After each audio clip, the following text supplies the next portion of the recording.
नमस्कार, मैं हूं दिवाकर राजपूत और आप देख रहे हैं न्यूज़ नट। न्यूज़ नट की टीम पहुंची थी पुष्पराजगढ़। चूँकि चंद महीनों बाद ही लोकसभा चुनाव हैं, तो हमें लगा कि क्यों ना पुष्पराजगढ़ के ही वर्तमान विधायक से भी लोकसभा चुनाव पर चर्चा की जाए, उनकी राय ली जाए। साथ ही साथ चंद महीनों पहले ही मध्य प्रदेश में विधानसभा चुनाव भी हुए हैं, तो उसकी भी समीक्षा की जाए। तो इस वक्त हमारे साथ मौजूद हैं पुष्पराजगढ़ से वर्तमान विधायक फुंदेलाल सिंह मार्को जी। मार्को जी, बहुत बहुत स्वागत है आपका हमारे धन्यवाद चैनल न्यूज़ नेट पर। आपको और आपके पूरे चैनल परिवार को मेरी ओर से बहुत बहुत धन्यवाद। पहले भी आप आए थे, मैं आपका स्वागत करता हूँ जी। जब मैं पहले पहुंचा था अब तक, तब आप एक विधायक उम्मीदवार थे।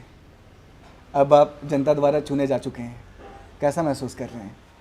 देखिए, इलेक्शन जीतना और जीतने के बाद तो एक उसका अलग अनुभव होता है, क्योंकि वो बड़े संघर्ष का घड़ी रहता है। और ख़ास करके जब हम एक बार दो बार जीत चुके हों और क्षेत्र में काम किए हों, और इसके बाद तीसरे बार इलेक्शन लड़ना और जीतना बड़ा टफ होता है, क्योंकि बहुत सारी आशा उम्मीदें जनता के होते हैं क्षेत्र के, और हम कुछ कर पाते हैं, कुछ नहीं भी कर पाते हैं। और अनवरत 2013 से मैं इस क्षेत्र का प्रतिनिधित्व कर रहा हूँ, और विपक्ष का हम जो है एक हमेशा, अभी तो 10 साल तक तो मैं विपक्ष में ही रहा हूँ, और इस बार भी मैं विपक्ष में ही हूँ।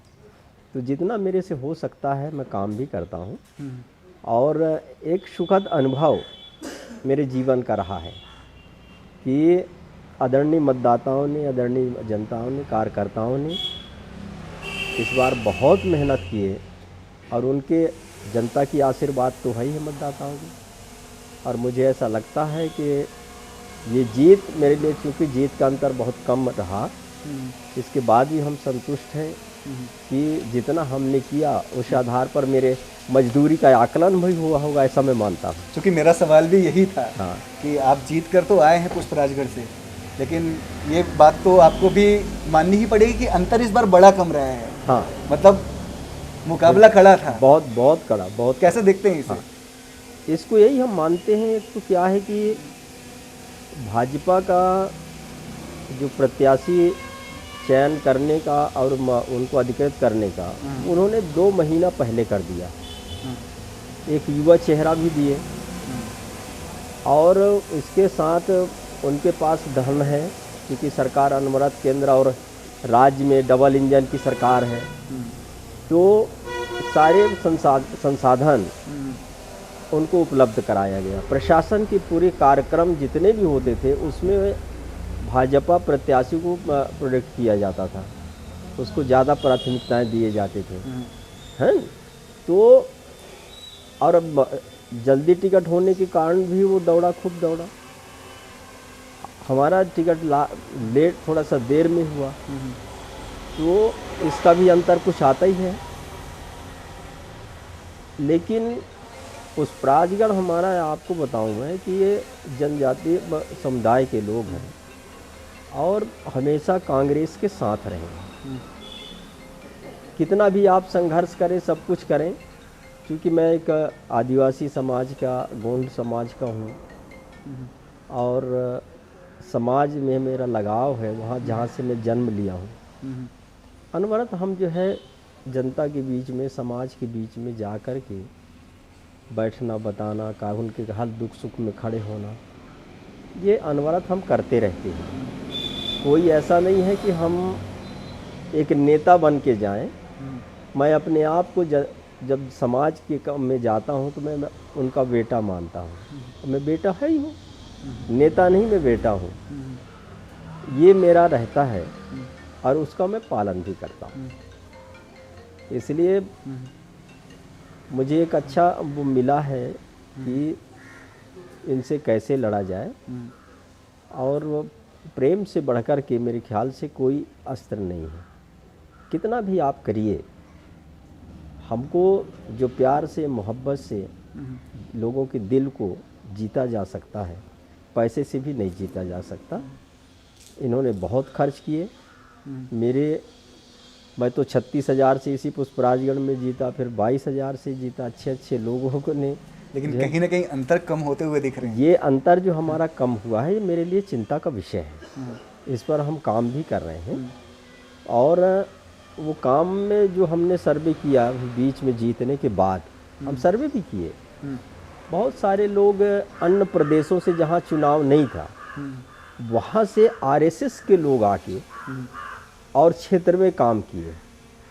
क्योंकि वो 200 किलोमीटर का है, जंगल पहाड़ है पूरा, और हर जगह जाना संभव नहीं है। और वहाँ जा कर के धनबल का इन्होंने भरपूर उपयोग किया, लोगों को खरीदने का प्रयास किए। बहुत सारे लोग उसमें जो है लुभा भी गए, आकर्षित भी हुए, लेकिन बहुत सारे लोग अपने आप को बचा भी लिए।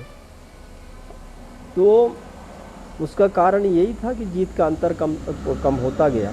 लेकिन मेरा एक उद्देश्य, मैं जब राजनीति कर रहा हूँ, तो हमने दो चीज़ों को बहुत उसमें जो है बचा के रखा है अपने आप को, और जनता के सामने भी हमने कभी उपयोग नहीं किया।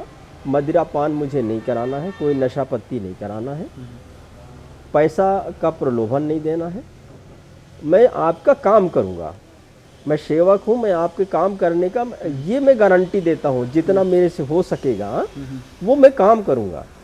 लेकिन समाज को मैं ये नहीं कहूँगा कि तो आप दारू पीजिए, अब मुझे वोट दीजिए। तो कल जब मैं उनके सामने दोबारा खड़े होऊंगा, समाज के बीच में जब मैं जाऊंगा, कहूँगा कि भाई नए नौजवान बच्चों को दारू से रोकिए, नशापत्ति से रोकिए, तो मैं नहीं कह पाऊँगा। तो इसको मैंने रोका, चूँकि मैं शिक्षक भी रहा हूँ। तो मेरा दायित्व है कि कोई भी ऐसा दुर्गुण समाज में न आए। पैसे का प्रलोभन लेकर के हम वोट को नहीं खरीद सकते हैं, इससे भी हमने कभी उपयोग नहीं किया। कम संसाधन में, और हमने जो है चुनाव मेरे जनता लड़ते हैं, कार्यकर्ता लड़ते हैं, और वही जीतते हैं, ये मैं कहता। हीरा सिंह श्याम के बारे में आपकी क्या राय है? चूँकि भाजपा की ओर से एक युवा चेहरे को उतारा गया था और कहीं ना कहीं कड़ा मुकाबला मिला है देखिए आपको उनकी ओर से, तो क्या लगता है कि पुष्पराजगढ़ में भविष्य में उनका नेता मिल सकता है क्या हीरा सिंह श्याम के रूप में? नहीं, वो कभी नहीं होगा। इसलिए नहीं होगा कि कुछ चीज़ें हैं, मैं किसी के बारे में नहीं बात करता हूँ, लेकिन जो संगठन ने इस बार यहाँ आरएसएस के लोगों ने किया, हमारे आदिवासी लोगों को मारने का काम किया, लड़ाई झगड़ा दंगा फसाद जैसे अधिकृत हुआ, उसी समय से ऐसा लगा कि उनका एटीट्यूड जो बता रहा था कि वोट पड़ा नहीं, और वो एमएलए पहले बन गए थे। और जिस तरीके से उनका बिहेव था, मुझे नहीं लगता है कि एक जनप्रतिनिधि के अंतरात्मा में ये सोच नहीं होना चाहिए, क्योंकि हम एक जनसेवक हैं और मेरे भाग्य विधाता भी मेरे ऊपर नज़र रखे हैं। मैं स्वयं का कोई उसमें वोट नहीं डाल रहा हूँ, उसको जिताने वाले बनाने वाले कोई और है।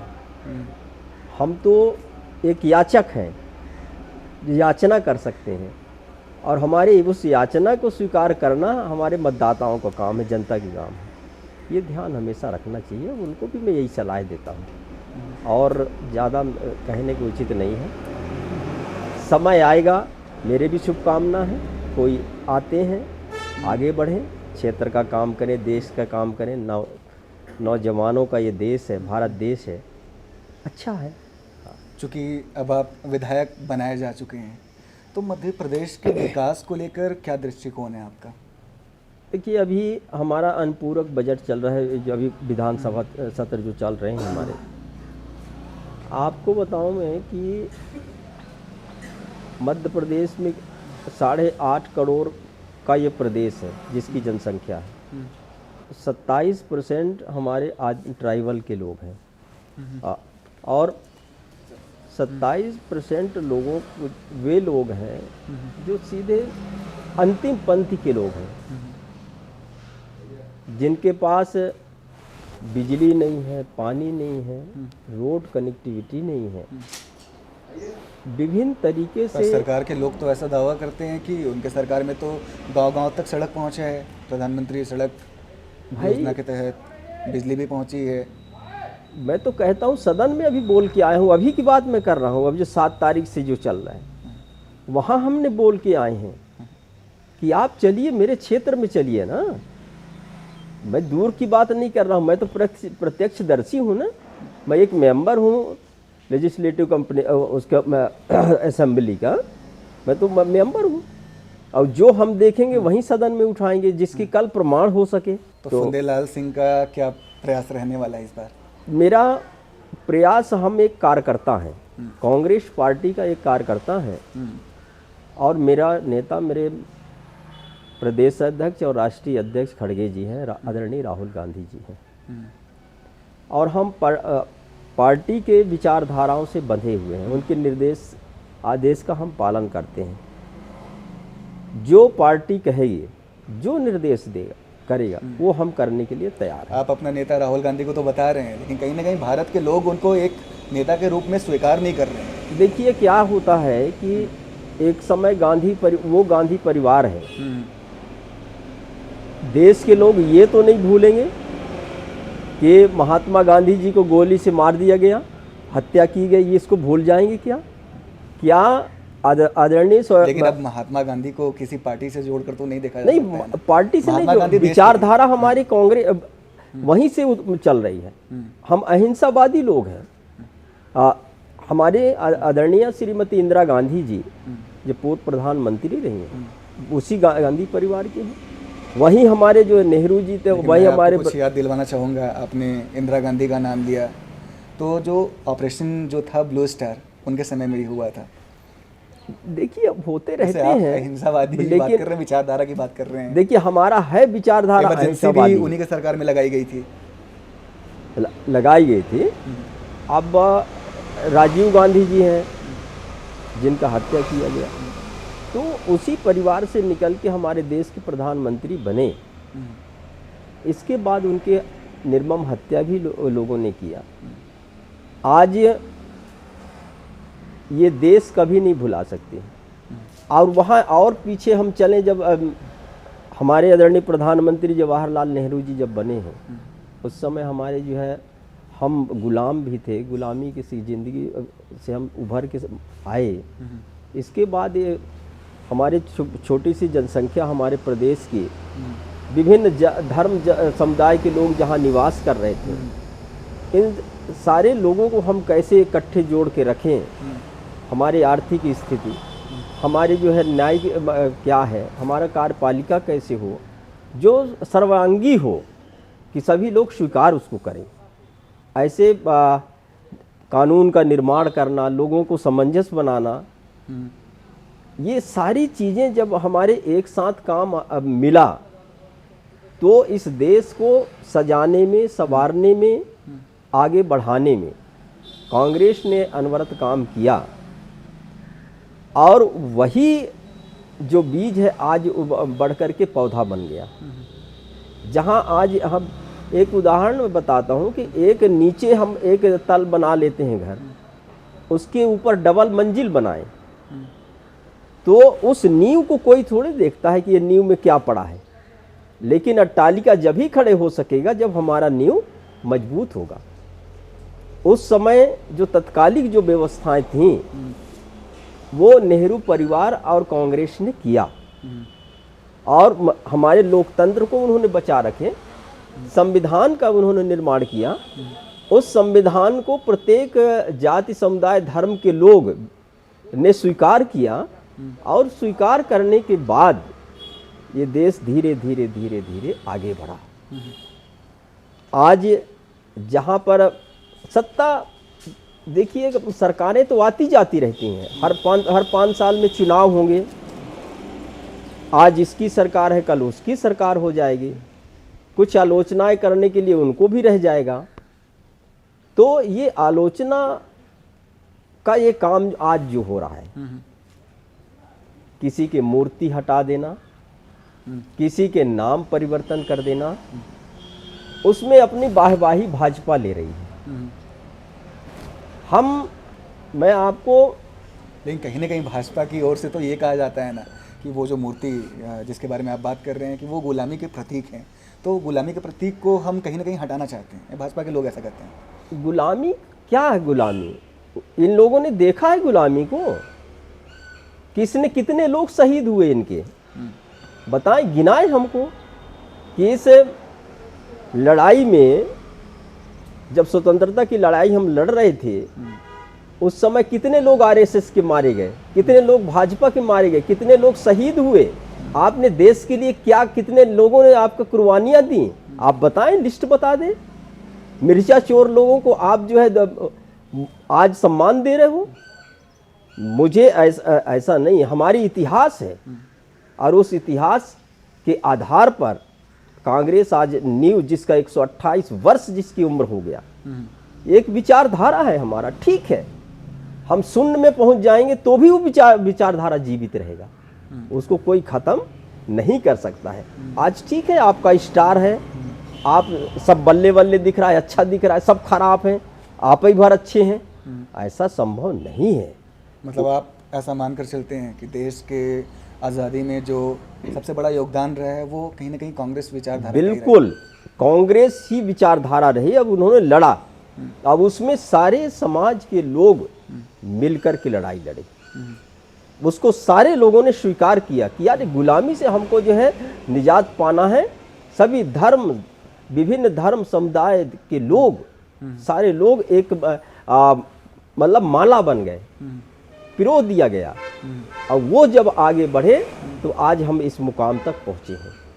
पिछली बार जब मैं आपसे मिला था तो हमारे चैनल के माध्यम से ही आपने क्षेत्र की जनता से कुछ वादे किए थे, क्या लगता है अब वो वादे पूरे होंगे? बिल्कुल।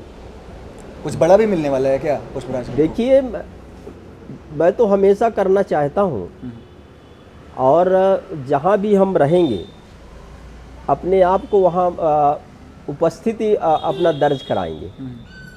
यदि मैं विधानसभा में हूँ तो मैं अपने क्षेत्र की बात करूँगा।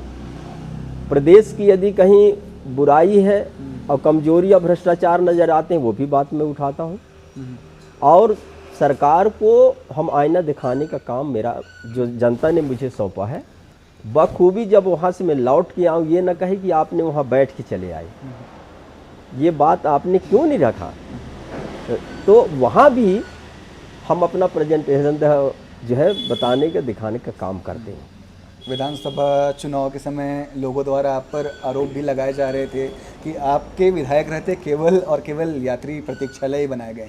देखिए, ये भाजपा के लोगों का दुष्प्रचार का एक मान सकते हैं हम। इनसे मुझे प्रमाण पत्र की ज़रूरत नहीं है, आलोचना करने वालों से प्रमाण पत्र की ज़रूरत मुझे नहीं है। मुझे प्रमाण पत्र चाहिए मेरे जनता से, मेरे आदरणीय मतदाताओं से, जो चुन के मुझे यहाँ भेजे हैं। और मैं वही काम करता हूँ जो मुझे जनता निर्देश करती है। जो मेरे पास है वो मेरा नहीं है, जो मेरे पास फंड है वो मेरा नहीं है, वो फंड जनता की है।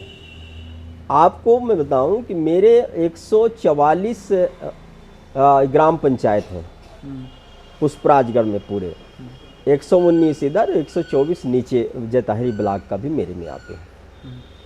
और हमें वर्तमान में जो फंड मिल रहा है 1.5 करोड़, 2.5 करोड़, वो 2.5 करोड़ में हम यदि एक लाख दें तो कितना होगा आप सोच लीजिए, कितना काम करें हम। अच्छा, विपक्ष में होने के नाते भाजपा एक मेरे उस पर नज़र लगाए रहते हैं, जो भी हम लिखेंगे वो तो ना हो, बाकी सब हो जाए। इसके बाद भी हम ये, मैं भी उसी तरीके से मैं भी नज़र लगाए रहता हूँ कि मेरे क्षेत्र में आप करोगे काम क्यों नहीं। काम होना चाहिए हमको, हम लड़ेंगे, मेरा हक है। यदि इस देश का 140 करोड़ जनसंख्या में मेरे पुष्पराजगढ़ की जनसंख्या समाहित है तो मेरा भी हक है सुख सुविधा पाने का, योजनाओं का लाभ पाने का मेरा भी हक है, उसको आप कभी छीन नहीं पाओगे। और हमने पूरे क्षेत्र में काम कराया। अभी हमारा जो है, हमने पूरे बैगा समाज के जो राष्ट्रपति से पोषित समाज है, पूरे हमने उसका जो है सर्वे कराया, और सर्वे करा करके कहाँ आवास नहीं है, जहाँ बिजली नहीं है, कहाँ पानी नहीं है, कहाँ रोड नहीं है, इसका एक पूरे सर्वे करा करके हमने फाइल बनवाया, सरकार को भेजा, और सरकार बाध्य हो गया कि आज उनको जो है आवास योजनाएं भी मिल रही चालू हो गया है, बिजली भी वहाँ लगेगा, रोडें भी बनेंगी, पानी भी होगा। आप ना करो, योजना से तो मुझे नहीं रोक सकते ना, वो तो आपको देना पड़ेगा ना। हाँ, उसके लिए थोड़ा सा मेहनत करना पड़ता है, और वो मैं करने के लिए तैयार हूँ। पिछली बार जब मैं आपसे मिला था तो आपका ही कहना था कि प्रदेश में भी आपकी सरकार आ रही है। आज 163 सीट भारतीय जनता पार्टी के पास है, कैसे देखते हैं सर? देखिए, हम बिल्कुल सरकार बनाने के लिए तैयार थे, माहौल भी था पूरे प्रदेश में, ऐसा नहीं कि मैं ही कह रहा था, पूरे प्रदेश में माहौल भी था। हमारे आदरणीय कर्मचारियों ने, सारे लोगों ने, यदि हम कर्मचारियों का बैलेट पेपर का जो मत हमारे जो मिले, उसमें 190 विधानसभाओं में उस बैलेट पेपर मत से हम जीते हुए हैं।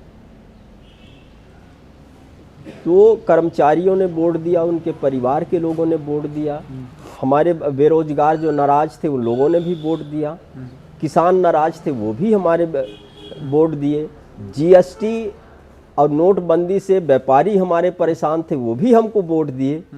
पर वो वोट चला कहाँ गया, ये हमारे समझ में आज तक हम नहीं ढूंढ पाए कि आखिर हुआ क्यों ऐसा, कि यहाँ 163 पा रहा था कांग्रेस, अब वो पहुँच गया 66 में। क्या लगता है क्या हुआ होगा? हमें लगता है कि कहीं ना कहीं हम लोगों का चूक रहा होगा, जिसको हमने वहाँ तक खंगाल नहीं पाए, वहाँ तक हम लोगों का दृष्टि और सोच नहीं जा पाई, ऐसा मैं मानता हूँ। या कभी कभी क्या होता है कि अति उत्साह में भी नुकसान होता है, कि पूरा मीडिया हमारा दिखा रहा है कि भाई कांग्रेस कांग्रेस कांग्रेस, मीडिया पूरा चौथा स्तंभ है हमारा, उसके नज़र तो वहाँ तक पहुँचती है जहाँ न जाए रवि वहाँ जाए कभी वाला कहावत है। तो वहाँ तक उन्होंने देखा सुना, और जो वो प्रकाशित कर रहे थे उसको हम भी देख रहे थे, पर पूरे दिन उसी में लग गए कि यार कौन सा चैनल का कितना बता रहा है उसी को देखो। तो जब सोचे 63 तो चलो भाई इतना ना मिलेगा, 127 तो मिल जाएगा, 30 तो मिल जाएगा, 30 न मिले तो 116 ही पर हम टिक गए। और कहीं ना कहीं आप मानते हैं ना कि भारतीय जनता पार्टी की प्लानिंग जो है वो कहीं ना कहीं कांग्रेस से बिल्कुल बेहतर बिल्कुल मैं मानता हूँ, बिल्कुल मानता हूँ। मैनेजमेंट अच्छा, प्लानिंग अच्छा, टाइमिंग अच्छा, और इसको सत्य को स्वीकार करना भी कोई गुनाह नहीं है। और मैं स्वयं बहुत सारी चीज़ें मैं सीखता हूँ उनका, और जिसमें हम सफल भी रहते हैं, और हमें भी उस पर ध्यान देना चाहिए। और यही हमारे प्रदेश में सरकार न बनने का कारण भी बन सकता है। हाँ, आगामी लोकसभा चुनाव को लेकर क्या प्लानिंग है कांग्रेस की? देखिए, अभी हमारे पूर्व हमारे मुख्यमंत्री माननीय कमलनाथ जी जो है, अब तो प्रदेश अध्यक्ष भी रहे, मुख्यमंत्री जी भी रहे। अभी पार्टी ने परिवर्तन किया है, युवाओं को मौका दिया है। हमारे माननीय श्री जीतू पटवारी जी और नेता प्रतिपक्ष जो उमंग सिंगार जी को बनाया गया, दोनों नए चेहरे हैं, और उनके हाथ में बागडोर है पार्टी की। अब उनका जितना वो मेहनत कर लेंगे, और संगठन को सभी विंग के लोगों को, युवा कांग्रेस, सेना शिवाई सेवा दल, महिला मोर्चा, तमाम जो प्रकोष्ठें हैं, उनको थोड़ा सक्रिय वो कर रहे हैं। हमारे आदरणीय जितेंद्र सिंह जी हैं जो प्रभारी हैं, वो भी युवा हैं एकदम। तो मुझे लगता है कि प्रदेश में कुछ ना कुछ अच्छा होने वाला है लोकसभा में। मैं सीधा सवाल करूं आपसे तो क्या लगता है लोकसभा में कितनी सीटें? अरे हम तो कहते हैं भाई 29 की 29 मिल जाए, मुझे क्या है, हम तो अब उससे कम मैं बात करूंगा नहीं। लेकिन हम ये मानते हैं कि जो भी परिणाम आएगा, हमारे लिए बहुत अच्छा रहेगा। और ये रहेगा कि युवाओं ने मेहनत किया, क्योंकि देखिए आप, ये जो लोकसभा का चुनाव है ये राष्ट्रीय मुद्दों पर होता है कि हमारे राष्ट्र में, देश में क्या हो रहा है। क्योंकि 10 साल माननीय मोदी जी प्रधानमंत्री रहे हैं, इस बीच में राष्ट्र में हमारा क्या हुआ, देश में क्या हुआ, देश की हमारी आवश्यकता क्या है, क्या हमारी महंगाई कम हुई, क्या हमारी बेरोजगारी कम हुई, हमारी जो अर्थव्यवस्था है हम किधर जा रहे हैं, प्रति व्यक्ति हमारा जो है आय में क्या बढ़ोतरी हुई, हमारी ये सारी चीज़ें जो है इसका आकलन किया जाता है और उसके आधार पर इलेक्शन होते हैं लोकसभा के। और जो भी हमारे पार्टियां जो आएंगी सामने, जो और उनकी क्या सोच है राष्ट्रीय, कि किस दिशा में वो बढ़ना चाहते हैं, क्या वो आगे काम करना चाहते हैं, क्या उसका क्या उस अर्थ का क्या व्यवस्था होगा, कहाँ से वो सृजन करेंगे और कहाँ से रोजगार का सृजन कैसे होगा, किसानों के लिए हम क्या कर सकते हैं। वो जब जो मूल जो हमारे लोग हैं, आज बेरोजगारी चरम सीमा पर है कि अब पिछले बार मोदी जी बोले 2 करोड़ लोगों का हम भर्ती करेंगे प्रतिवर्ष, रोजगार नौकरियां देंगे, रोजगार देंगे, उन्होंने नहीं दे पाए, वो असफल रहे इसमें। अब वो फिर उसी बात को कहेंगे। उन्होंने कहा था कि 15 लाख रुपए हम देंगे प्रति मतदाता को, ये भी वो उन्होंने ही कहा था, वो नहीं दे सके। तो ऐसे छोटे ये जो चीज़ें हैं कि आपकी जनता के बीच में, प्रदेश के लोगों को, देश के लोगों के साथ आप एक प्रधानमंत्री जो बन गए और उसको पूर्ण न करना, ये भी जनता के साथ विश्वासघात है ना। युवाओं को आपने वो दिखाया कि नहीं, यदि मेरा सरकार बनेगी 2 करोड़ लोग, 2 करोड़ बहुत होता है, कि हम उनको जो है नौकरियां देंगे। बहुत अच्छा है भाई, मैं बैठा हूँ, पढ़ लिख के तैयार हूँ, मेरे पास काम नहीं है, मोदी जी बनेंगे तो मुझे काम मिलेगा। लेकिन उन्होंने नहीं दिया। वो पढ़ा लिखा व्यक्ति सोच रहा है ना।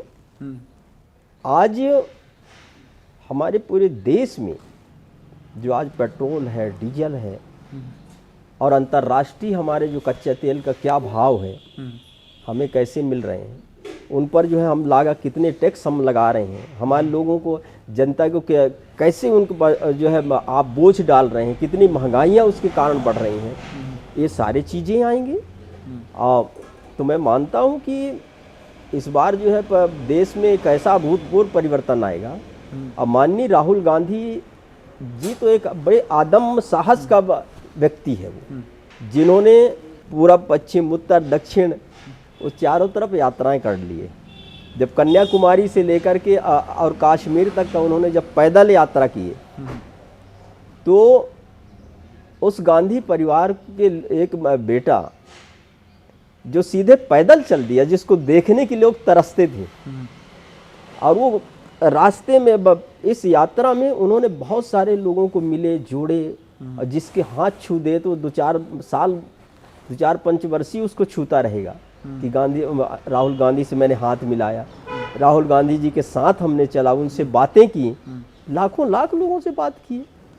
लोकसभा चुनाव में भारतीय जनता पार्टी को काउंटर करने के लिए कई पार्टियां साथ में आई थी, संगठित हुई थी, संगठन बनाया गया था, इंडिया नामक गठबंधन बनाया गया था।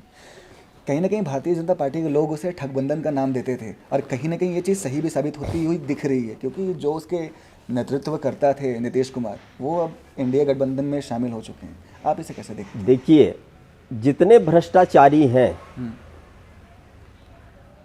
वो अपने जान बचाने के लिए इनके जाल में फंस रहे हैं। और जो अच्छा लोकतंत्र के दामन को पकड़ के जिस व्यक्ति ने आगे बढ़ा है, और जो देश के लिए जो सोच रहे हैं, यार वर्तमान में जो सरकार है वो दमनकारी नीति अपनाई हुई है, छोटे छोटे दलों को और विचारधाराओं को वो जो दफन करने में लगा हुआ है। यदि मुझे राजनीति करना है तो सबको संगठित होकर के ही आरएसएस जैसे विचारधारा इस देश में जो जड़ करती जा रही है उसके साथ यदि मुकाबला करना है तो हमको सबको एक साथ आना पड़ेगा, नहीं धीरे धीरे सबके अस्तित्व तो खत्म हो जाएगा। लेकिन फूट तो दिख रही है ना आपके गठबंधन में। नहीं, कोई ऐसा नहीं है, उन्हें भी पता है कि मैं कहाँ हूँ। यदि संगठित नहीं होंगे तो इसका दूरगामी परिणाम सबके सामने है, न आप बचेंगे न हम बचेंगे। फिर प्रधानमंत्री का चेहरा कौन होगा फिर? प्रधानमंत्री का चेहरा जब सांसद बनाते हैं, जब मेरे सांसद जीत करके आएंगे तो एक परंपरा है कि संसदीय दल का नेता संसद ही, चाहे विधानसभा में हो चाहे लोकसभा में हो, जब जीत करके संसद आएंगे बैठेंगे। नहीं, एनडीए के लोग तो नरेंद्र मोदी को अपना चेहरा मानते हैं। नहीं, आपके साइड से कौन? वो तो डर के वजह से कर रहे हैं। कोई ऐसा नहीं है। ये बताइए कि प्रधानमंत्री कौन नहीं बनना चाहता है? आज सब बनना चाहते हैं, लेकिन इतना दबाव उन्होंने बना दिया, इतना भय पैदा कर दिया कि यदि कोई नाम लेगा तो वो फिर मुझे नहीं लगता है कि कहाँ रहेगा वो। आज हमारे संविधान खतरे में है, जिसको डॉक्टर बाबा साहब भीमराव अम्बेडकर ने बनाया, कांग्रेस ने जिनको निकाला। आज हमारी विचारधारा जो है बहुत खतरे में है, संविधान खतरे में है। नफरत की भावनाएं जो हम आदरणीय राहुल गांधी जी जो कह रहे थे वो गलत नहीं कह रहे थे। एक समाज से दूसरे समाज, एक व्यक्ति से दूसरे, एक धर्म से दूसरे धर्म को, एक प्रांत से दूसरे प्रांत को ये लड़ाने का काम कर रहे हैं। कोई खाली न बैठे। और कहना इनका, भाजपा का कहना है कि व्यक्ति डॉक्टर के पास जब तक जाएगा जब तक वो बीमार है,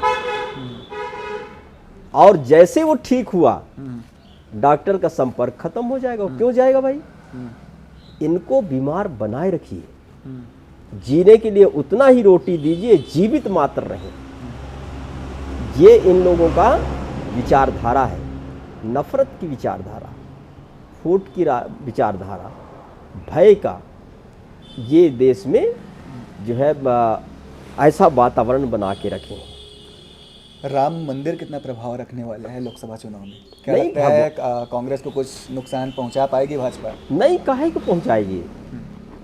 आपको बताऊं, मैं आदिवासी समाज का हूं और राम को मानने वाले हम लोग हैं। जो आज ये कहते हैं नकली लोग ना, हम बताते हैं कि राम को कहाँ से हम चले हैं। यदि राम उस समय जब वनकल पहन करके जब वन में निकल पड़े तो उनके साथ कोई राजा महाराजा था क्या? उस समय तो वही बंदर भालू ही थे, वही शबरी के वैर खाई। ऐसे जो छोटे छोटे लोग, सुग्रीव जैसे लोग, जामवंत जैसे लोग, ऐसे लोगों ने मदद किया। जो आज जनजाति जिसको कहते हैं, उन्हीं लोगों ने उस समय जो है श्रीलंका रावण के रावण के युद्ध में यही लोग जिताए हैं। क्या आज जो इतने लोग बन गए हैं, रामायण आप रामायण कहीं हो फिर देखिए कितने लोग कौन बैठे हैं, रामायण कौन गा रहा है, श्रीमद् भागवत कथा हो तो सुने फिर कितने लोग कौन बैठे हैं। और हम कहना नहीं चाहते हैं, बात बहुत लंबी आगे तक जाएगी। इसलिए मेरे राम वो मेरा है और हमें खुशी है, प्रसन्नता है कि राम बस इतना था कि मंदिर पूर्ण हो जाए, बस इतना ही तो था हम लोगों का। सब लोग चाहते थे। देखिए, कोई कहता है कोई नहीं, लेकिन उसका जो विधि विधान को जानते हैं वो सारे लोग यही कहते हैं। कोई बोल देते हैं, कोई नहीं बोल सकते हैं। हमारे चारों शंकराचार्यों ने नहीं गया, जो धर्म संसद के प्रमुख लोग हैं, धर्म के रक्षक हैं, धर्म का मार्गदर्शक देने वाले लोग हैं, वो क्यों नहीं गए? ये बात वो क्यों नहीं जब मीडिया पूछते क्यों नहीं बताते हैं क्यों नहीं गए? क्यों आपने उनको आमंत्रित किया, आपका आमंत्रण वो स्वीकार किए कि अस्वीकार किए, ये क्यों नहीं बता रहे हैं? ये इमोशनल ब्लैकमेलिंग लोकतंत्र में मतदाताओं को ये लोग करते हैं। और सब लोग जानते हैं कि भगवान राम सबके दिलों में है। आप बैठे हैं, आपके अंदर भी परमात्मा का वास है। हर आत्मा में परमात्मा का वास है, तो मेरे लिए तो आप ही भगवान हैं। हर व्यक्ति यदि आप अपन माने कि आत्मा में परमात्मा का वास होते हैं, तो हर व्यक्ति हमारे लिए परमात्मा है, हमारे लिए भगवान है, हमारे लिए नम्र है, हमारे लिए उसको आदरणीय है, सम्माननीय है, पूज्य है। क्षेत्रीय मुद्दे क्या रहने वाले हैं? लोकसभा चुनाव की मैं बात कर रहा हूँ। देखिए, क्षेत्रीय मुद्दा तो वो अभी चलते रहेंगे कि मुझे यदि मैं क्षेत्र में मेरा शहडोल की हम बात करें, ये पूरा ट्राइबल है। वही बिजली, वही पानी, वही सड़क, वही नाली नर्दा, वही जो है हमारी स्वास्थ्य सुविधाएं, वही कृषि विकास आपने क्या किया, वही स्वास्थ्य पर क्या किए, शिक्षा पर अभी क्या हुआ। आप ताज्जुब मानेंगे कि आज भी शिक्षा जैसे आपका आंगनबाड़ियों में बच्चों को पानी नहीं मिल रहा है, हाथ धोने की हमारी व्यवस्था नहीं है, पीने की व्यवस्था नहीं है, विद्यालयों में लाइट नहीं है, टीचर नहीं है। जब टीचर ही नहीं है आपके, तो पढ़ाता कौन है? फिर आप उसको बैकडोर क्या कर रहे हैं? प्रमोशन। ये शिक्षा ये प्रमोशन का है क्या? 1 से 9 तक आप सीधे प्रमोशन प्रमोट कर रहे हैं। और आप कभी आप जाते ही हैं, बड़े दुख लगता है आपको बताऊं मैं कि 9वीं पढ़ने वाला बच्चा, 10वीं पढ़ने वाला बच्चा इंग्लिश में अपना नाम पूरा फर्राटे न लिख सके। तो मुझे लगता है कि जो हमारे आशासकीय विद्यालयों का जो बच्चा है, जो जहाँ ज़्यादा पैसा लगते हैं, वहाँ लोग हर व्यक्ति अपना नहीं पढ़ा सकता। हमारे शासकीय विद्यालयों का उद्देश्य यही रहा है कि हम गांव-गांव में इनको संचालित करें, वहीं के बच्चों, पढ़े लिखे बच्चों को वहाँ रखें, उनकी बोली भाषा रहन सहन से मिलता जुलता रहे, ताकि उनकी बातों को सुने और उनमें दर्द हो। यदि भगवान राम, लक्ष्मण, भरत, शत्रुघ्न वो यदि अपने चाहते तो चक्रवर्ती महाराज दशरथ थे, वो उनके चारों इर्द गिर्द तो पूरे गुरु, वहाँ कितने विद्वान आ जाते, वो घर में ही पढ़ा लेते। तो उन्होंने बोला नहीं नहीं नहीं नहीं, गुरुकुल में भेजो, गुरुकुल की परंपराओं को देखो, इसीलिए उसको भेजते। शहडोल की मैं बात कर रहा हूँ, चूँकि शहडोल आदिवासी बहुल्य क्षेत्र है, आप भी आदिवासी समाज से आते हैं, क्या लगता है फुंदेलाल सिंह मार्को को भी मौका मिल सकता है क्या लोकसभा चुनाव में? देखिए, मौका का बात नहीं है, पार्टी जो निर्देश करेगा, जो आदेश करेगा, उसका हम पालन करेंगे। हाँ, कोई ऐसा नहीं है कि हम एमएलए हैं तो मुझे मौका मिले, एक छोटा कार्यकर्ता को भी मिल सकता है और वो भी लड़ सकता है। हाँ, पार्टी कहेगी नहीं आपको लड़ना है तो मैं भी लड़ूंगा। हाँ, इसमें कोई दो मत नहीं। हमारे चैनल के माध्यम से अगर आप क्षेत्र की जनता से, प्रदेश की जनता से कुछ अपील करना चाहें, कुछ संदेश देना चाहें, वो क्या होगा? हम आपके चैनल के माध्यम से मैं पूरे प्रदेश वासियों को, अपने शहडोल संसदीय क्षेत्र के आदरणीय मतदाताओं को, जनता कार्यकर्ता को मैं यही कहना चाहूँगा कि आज आपकी ज़रूरत है संविधान बचाने का, संविधान की रक्षा। संविधान हमारे खतरे में है और उसके रक्षा के लिए हमें सबको आना चाहिए कि मेरा संविधान जीवित रहे। उसके लिए 2024 में जो इलेक्शन हो रहे हैं, हमारे बढ़ती महंगाई, बेरोजगारी चरम सीमा पर है, नफ़रत की जो भावना है वो बढ़ती जा रही है। हमारे पूर्वज के लोग कहते थे कि आपस में मोहब्बत हो, और वो मोहब्बत धीरे धीरे कम होते जा रहा है। हम क्यों ना भाई, यदि भाई भाई हम रह रहे हैं तो हमारे भाई में प्रेम होना चाहिए। मैं चाहता हूँ कि 2024 का जो चुनाव है हमारा भाईचारा का हो, संविधान की रक्षा के लिए हो, हमारे सर्वांगीण विकास की दिशा पर हो।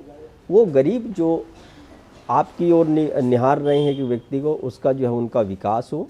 सबको इस देश में जीने का सबका अधिकार है। बिजली, पानी, रोड, सड़क, स्वास्थ्य, शिक्षा, कृषि पर जो है पूरा विकास होना चाहिए। इस सारे मुद्दों को देख करके और अपना अमूल वोट जो है आप दें, ऐसा मैं उनसे सबसे प्रार्थना करता हूँ। धन्यवाद।